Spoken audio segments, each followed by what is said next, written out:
Hey guys, thanks for tuning in for the Sports Allegiances podcast. I'm Charles Jernigan, and for Alex Muncy, Aaron McFessel, and Stephen Guerin, thank you guys again. Let's talk about that AFC Championship game, Patriots versus Chiefs, 37-31. I'm not sure if anyone can de-seat Tom Brady ever, as long as he's in the league, but let's get going on it. What were you guys' thoughts? Are you guys going to argue a bad call like a lot of people did? Go ahead. No, you can't argue. I mean, there was a lot of the officiating altogether this weekend was terrible in both games, but I don't think that the Chiefs got cheated out of this game. I mean, the Patriots put up 524 total yards and held the Chiefs to 32 yards in the first half total. And if it wasn't for that Tyreek Hill pass or catch, that 42-yard catch at the end of the half, they would have been held to negative 10 yards in the first half. That's insane. I mean, they had a second half. Patrick Mahomes turned it on, and he had a very good game, but they did get cheated. Yeah. They just didn't show up until halftime. Yep. I'll have to agree with that. I mean, Tom Brady did not want to pass the torch off. Not yet. Maybe next year, but not this year. He's not done yet, so he did what we all knew he was going to do. Yeah. Win that game. Tom Brady, it wasn't a vintage Tom Brady game. I think this was this game was more of a testament to Bill Belichick and his genius. But I'll pass it off to you, Steve. Yeah, I mean, I think all this kind of proved was, the old adage, right? Defense wins championships. Right. Whenever New England needed a stop, they seemed to get that stop, and Kansas City just couldn't get New England off the field. They ran nearly double the amount of plays. I know New England was like in the 90s, and I think Kansas City was like 45, 46. I mean, they nearly doubled them in plays.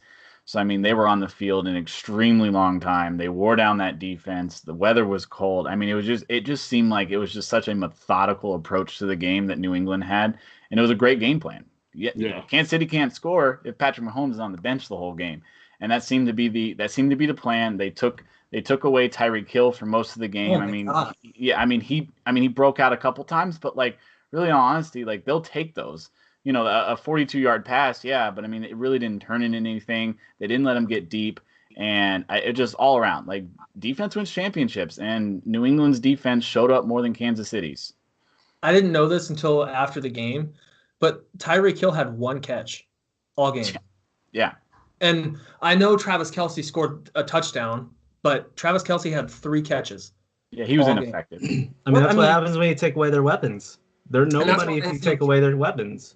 That's why I think this is such a testament to Bill Belichick and his coaching. He practically neutralized the most deadly offense in the league this year, the third most potent offense in NFL history.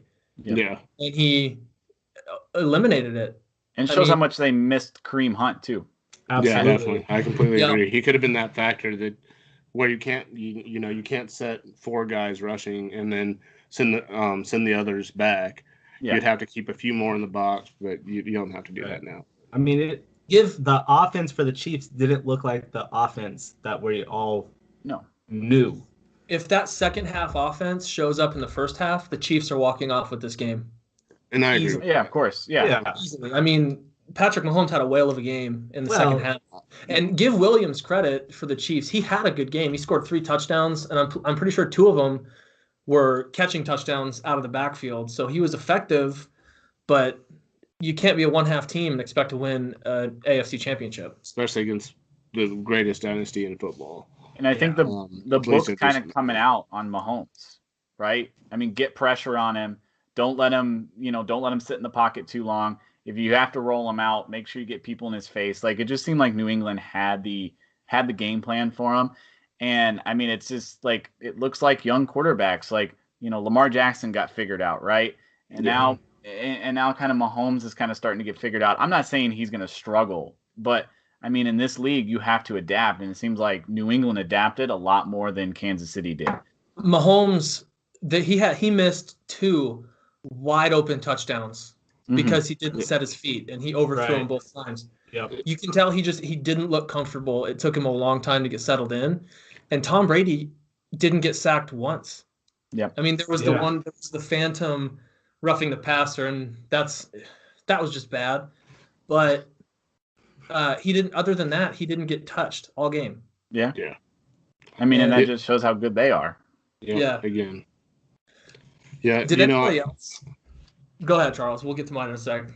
Right on. Yeah. No. I think that it's really crazy. Just Tom Brady. People keep writing him off and all that, but Patrick Mahomes is who I want to focus on here.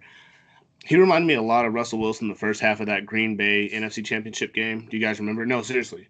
He went in. I think he had 4 or 5 interceptions. Arguably, 2 or 3 weren't on him, but just horrible passes. Shouldn't have been thrown. In the Patrick Mahomes, you could tell Russell was just flustered. And you could tell Patrick was just like, maybe at that time, at game time, he wasn't ready for the moment. Right. I think he calmed down, maybe took a shower during halftime. I know a lot of players will do that if they're struggling a little bit. Came out and was the Patrick Mahomes we've all came to know for the most part. But it was just, again, you could say it's the defense because I noted last week the Patriots defense has silently been really, really good. Incredible. Kind of going under the radar and not necessarily doing anything great, but doing enough to win. You know what I'm saying? Just like their offense. I mean, they normally Tom Brady and that offense is, what everyone's talking about, but not this year. They just kind of, like you said, stayed under the radar and stayed out of everyone's sights. Yeah. Snake. Did anybody else get the feeling that as soon as they won that coin toss in overtime, it was done? Yes. Yeah. It's over. Yeah. As soon as they won the coin toss, everybody knew in that stadium that Tom Brady was going to drive the length of the field and score a touchdown. Period. I mean, it wasn't even fair. Yep. And that's a sickening feeling as a player.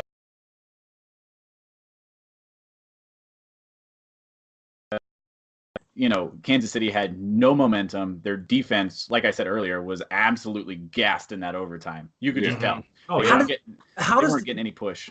How does Andy Reid not call a timeout in overtime and give his defense a rest?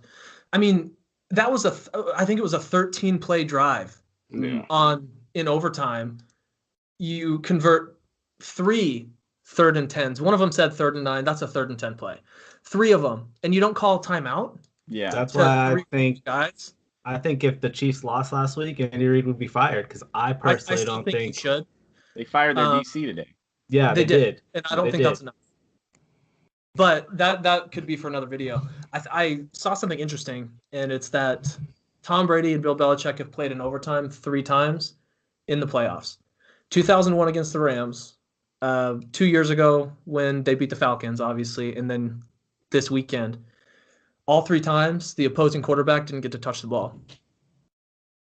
Every time they've won there's your sign. Point toss, and all 3 times they've driven the length of the field. Adam Vinatieri won it for him in 2001, and then these last 2, they drive down and basically punch it in from the 1-yard line, 5-yard line. Yeah. I mean, going off of the overtimes, guys, what do you guys think about this? I think it's asinine. I think it's crazy that we don't at least adjust to or like transition to like college rules even, right. or just something to where both teams get some kind of shot. I don't even know anymore. Here's my issue. I like that idea. It kind of seems like a sexy idea at first, but if you play like college, I mean, you're already in field goal range from the first snap. The game's gonna be 5 hours long. Right. I think what you need to do is, and I read this, and I'd like to tweak it.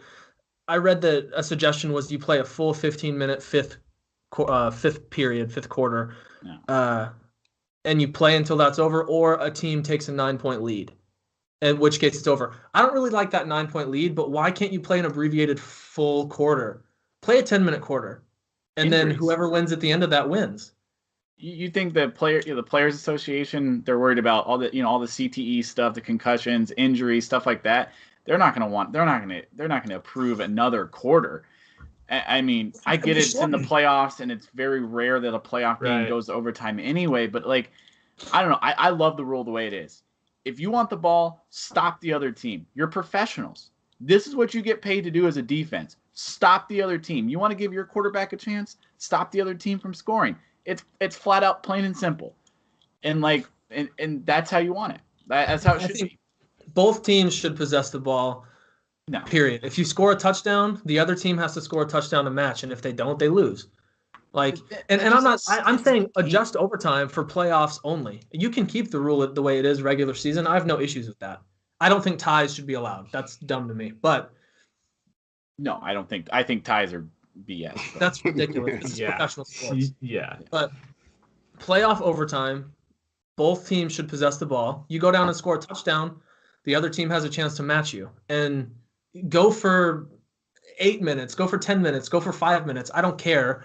Okay. But what's the difference though? But because all right, let's say Brady drives down, scores a touchdown. Mahomes drives down and scores a touchdown. Now all New England needs to do is get a field goal and they win.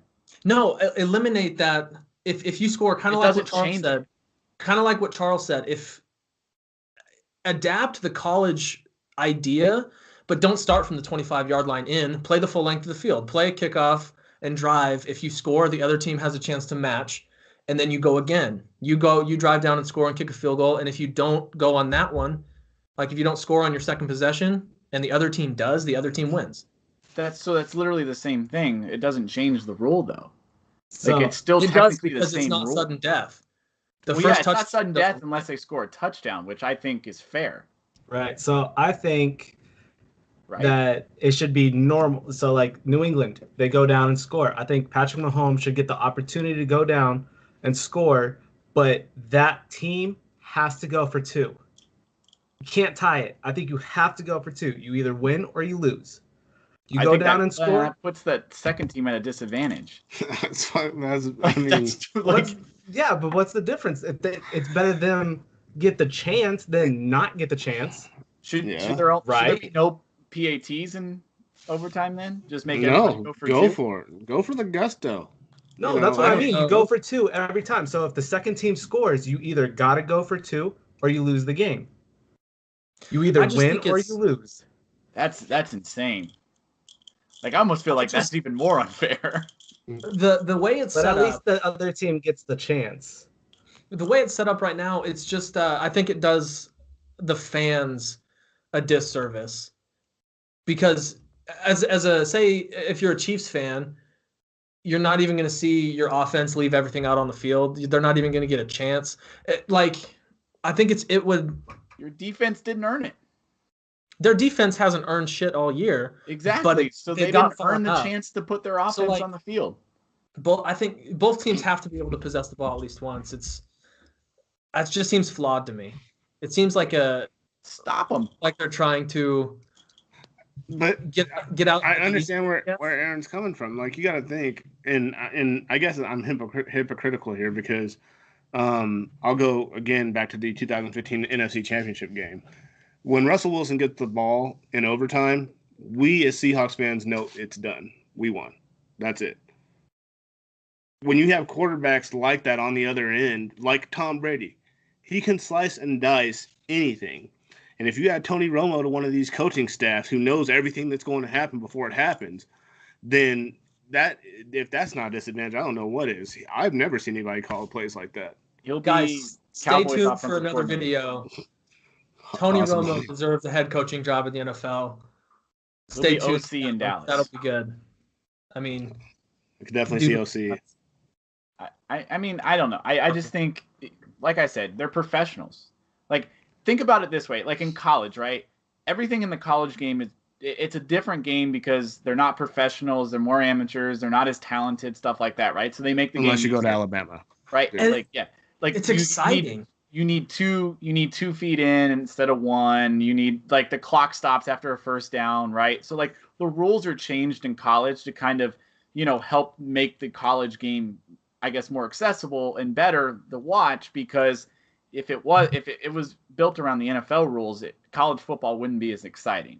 But college football, the reason college football in overtime is so exciting is because they are shootouts. I mean, you can go 7 overtimes in college. I don't want to watch the drives 7 are only overtimes. 4 drives. That's so exciting to me. a fan on the edge of your seat. Then the stats shouldn't count. For like when you watch hockey and they go to overtime or they go to the shootout, what does a commentator say? Oh, we're getting some free hockey. We're getting some extra hockey. You're getting the fans. Yeah, but shootout goals don't count towards stats, but it's like. Yeah, so if Tom Brady goes to 7 overtimes with Patrick Mahomes, do we count every touchdown he throws in those 7 overtimes? 13 for That's ridiculous. 17, No. Wow. 900 yards in the LaMarcus Aldridge puts up 58 points, but he did it in 2 overtimes. We still count that. Yeah, that's different though. That I think that's a completely different argument with basketball. Basketball can go 12 overtimes. Yeah. But it doesn't. Someone could put up 100 points. It could. Why can't the NFL extend their overtime? Because you're going to have ridiculous numbers put up. You're asking these players to do too much at that point, man. These players are getting killed in 4 quarters. Yeah. Coming from the same people that say it's ridiculous for a player to skip an all-star game because they're professionals and their bodies are trained to withstand 17 games, 16, 17 games. You can't withstand. You don't prepare your body for or 10 minutes. Games. Dude, so, not at that level. Think about the disadvantage, though. And that's when the conditioning comes into the aspect. Hold on. Yes. Real quick, Steve. You have a game, okay? You play Monday night and you go 5 overtimes, okay? You're beat to hell. And then you turn around Thursday night, guess what? You have another primetime game. I'm not talking about regular season. I'm talking about playoff football. But in the playoffs, you play in the divisional round, right? And you have a huge overtime game where you have to play X amount of extra time. But the team that you're playing next week doesn't have to. So you literally almost play a whole entire another game. And you have less time to prepare, less time to get your body right. They're professionals. But that's all I hear from you guys during the regular season. They're professionals. They need to take care of their bodies. Like you're talking about 2 quarters. But they're not machines. Like let's slow down on that. Go get hit by a car 7 times and tell me if it feels any different the 7th time than the first time. So you're telling me this pain that they endure is continuous. You go up to Patrick Mahomes in overtime and say, "All right, we're going to give you a chance to win this game or to go out there and match what Tom Brady just did." He's not going to sit there and say, "You know what? If we win, I'm going to be too tired next week. I probably shouldn't. I don't want to put my body." Are you kidding me? He's not going to say that. Of course he's not going to say that. And you know what they're going to say when they get to the next week? At least we're here. Maybe I'm a little more tired than the other people, but at least I'm here. They're going to get their asses kicked. And then they're going to be like, "Well, why did we have to play 7 overtimes last week? Because this is totally unfair." You can't say that. What if they're in overtime and Tyreek Hill freaking blows his ACL because the weather conditions have completely trashed the field.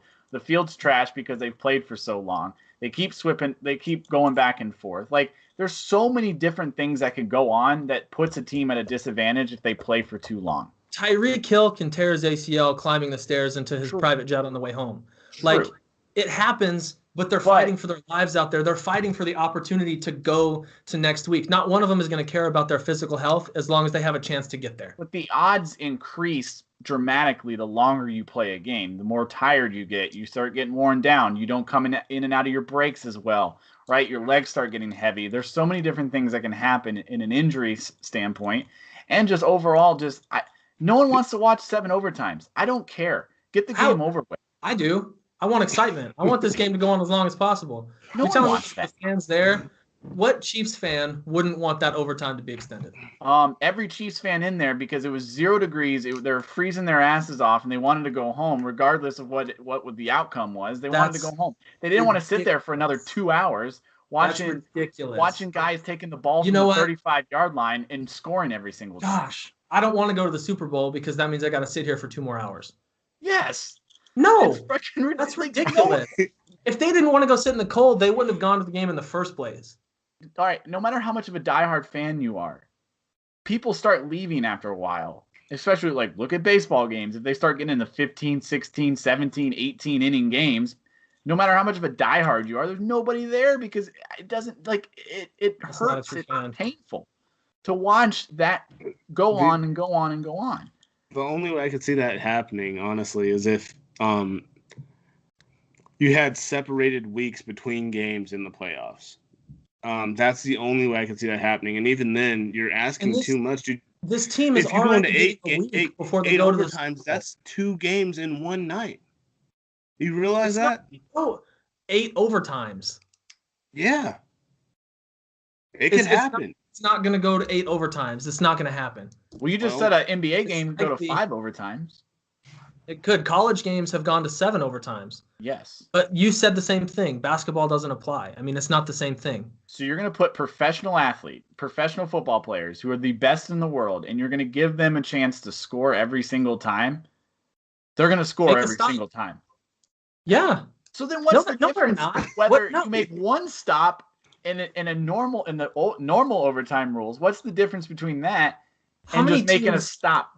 How many times tied this year because they couldn't get in the end zone in overtime or couldn't make a field goal in overtime? There's 2 ties this year, right? Yeah. Minnesota and Green Bay and Cleveland. That means there's 4 teams this year that couldn't put points up on the board in a 15-minute quarter. There's going to be stops. 10 minutes in regular season. Like, there's going to be stops, but there's also going to be teams that will not give the other team the opportunity to touch the ball. Tom Brady and Bill Belichick, they turn it on in overtime because they know what it means. Mm-hmm. Like, give the other team a chance to possess the ball. Why? They didn't earn the chance. They didn't earn it. You're telling me a coin flip decides a game now. That's fine with me. That's not fair. fair. Coin flip decides the game pretty much anyway. That's a coin flip to determine the outcome of a game when it comes to overtime is ridiculous to me. Let the players earn it. The players did, yeah. The New England Patriots earned the win because they drove the ball down the field and they scored on their first possession. Yes. Game over. They earned it. It's a flawed system. That's fair, I guess, but it's like I think they need to be altered at least. This isn't the best form of overtime. Not one of you can sit there and tell me that if Patrick Mahomes wins that coin toss, he's not going the distance and scoring. I don't know. The way New England's defense was playing, I don't think they score. His defense wouldn't have had anything to do with it. You said not one, and all 3 of us did. So. Yeah. Patrick Mahomes, the numbers he put up in the second half, he had momentum. He just drove the length of the field in less than 50 seconds to force overtime. But you said it yourself. You're dealing with Bill Belichick, arguably the greatest coach of all time, definitely the greatest NFL coach. I would have put my money on New England's defense stopping KC before KC's defense. I mean, you got to think about play calling. Every scenario, play calling is different. So in overtime, play calling for the Chiefs would have been different. Well, Tony Romo, we could have asked him. True.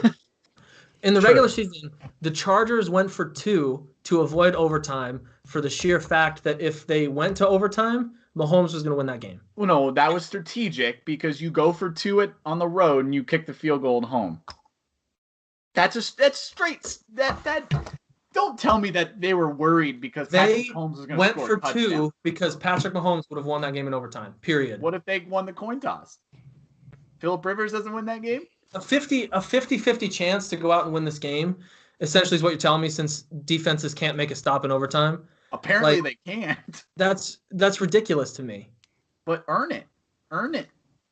Because here's the thing, though: if you do make the stop, you get the advantage of only having to kick a field goal, right? It's right. Yeah. But